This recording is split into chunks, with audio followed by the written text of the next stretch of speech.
Shalom saudaraku, berjumpa lagi dengan saya Didit Juli. Kali ini saya mau meluruskan seorang mualaf dari Kalimantan.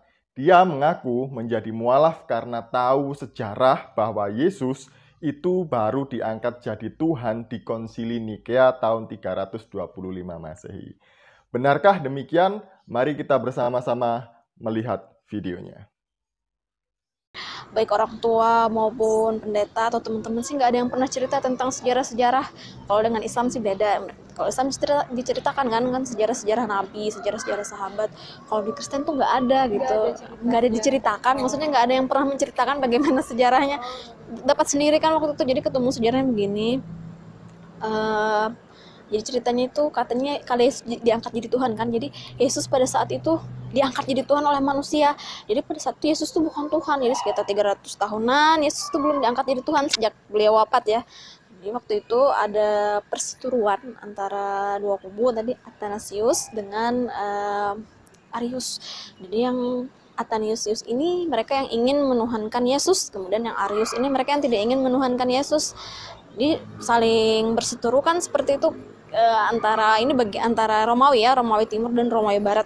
Kemudian ada Kaisar waktu itu, Kaisar Konstantin. Jadi beliau yang jadi hakim menengahi untuk memutuskan. Akhirnya diputuskanlah bahwa Yesus itu menjadi Tuhan dan diangkat pada tahun 325 Masehi di kota Iznik, Turki.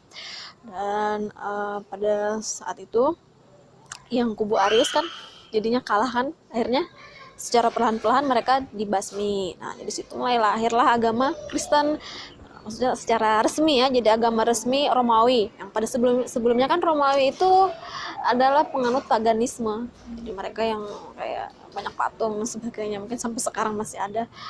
Setelah yang itu juga jadi Sebenarnya saya sudah pernah membahas ini ya ketika saya menyanggah tuduhan dari Umi Irena Handono di video saya yang berikut ini. Benarkah Yesus baru diangkat menjadi Tuhan itu di Konsili Nikea tahun 325 Masehi? Mari kita bersama-sama membahasnya. Mungkin ada yang bertanya, apakah Konsili Nikea itu?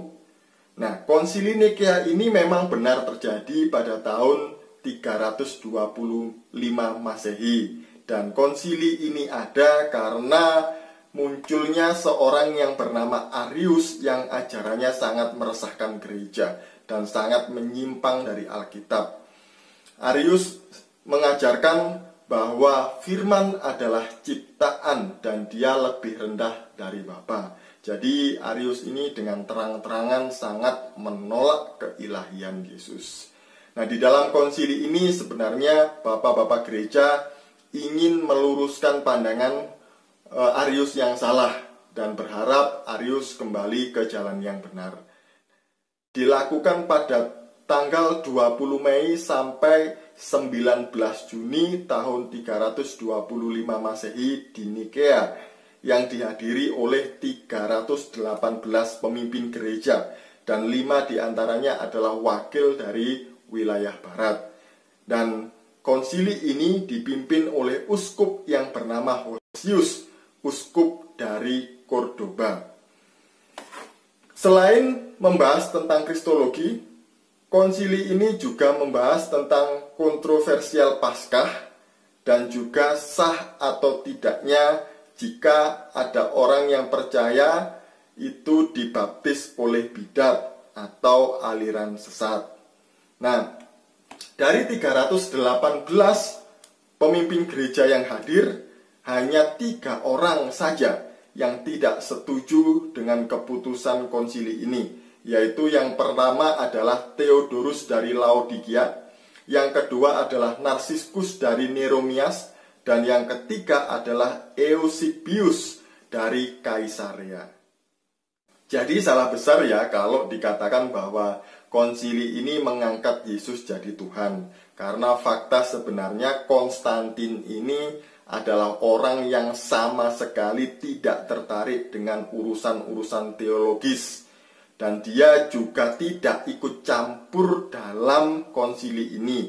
Dia hanya menyediakan tempat atau dibilang dia mengakomodir saja. Jadi tidak ikut campur apalagi mengambil keputusan.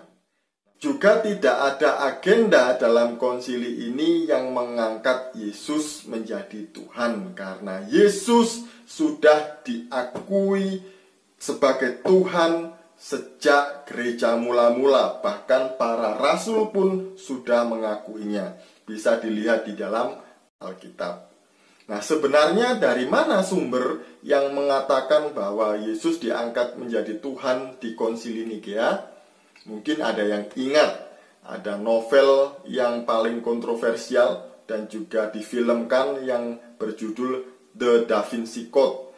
Yang novel ini diluncurkan pada tahun 2003. Nah, novel ini sangat kontroversial karena dia sangat melecehkan kekristenan dan dia menulis fakta-fakta yang sebenarnya tidak sesuai dengan fakta sejarah dan tidak alkitabiah. Karena itu hanya fiksi, karangan, dan Brown saja. Nah, apa yang menjadi kontroversial dalam novel ini? Yang pertama, di dalam novel ini dikatakan bahwa Yesus pernah menikah dengan Maria Magdalena dan menghasilkan keturunan biologis, yaitu seorang anak perempuan. Dan yang kedua, dikatakan di dalam buku ini bahwa Yesus baru diangkat jadi Tuhan di konsili Nikea. Nah, buku ini adalah buku fiksi yang sama sekali tidak sesuai dengan fakta-fakta kekristenan dan juga sangat menyimpang dari Alkitab. Dan kekristenan sangat mengecam buku ini karena ini sungguh memalukan kekristenan. Jadi, kalau ada orang yang mengatakan bahwa Yesus baru diangkat jadi Tuhan di konsili Nikea tahun 325 Masehi, itu hoax, itu hanya akal-akalan sebelah saja, atau para kaum mualaf itu tadi. Sekian dari saya, supaya ini menjadi pengetahuan bagi kita dan meluruskan pandangan yang salah. Shalom, salam waras, Tuhan Yesus memberkati.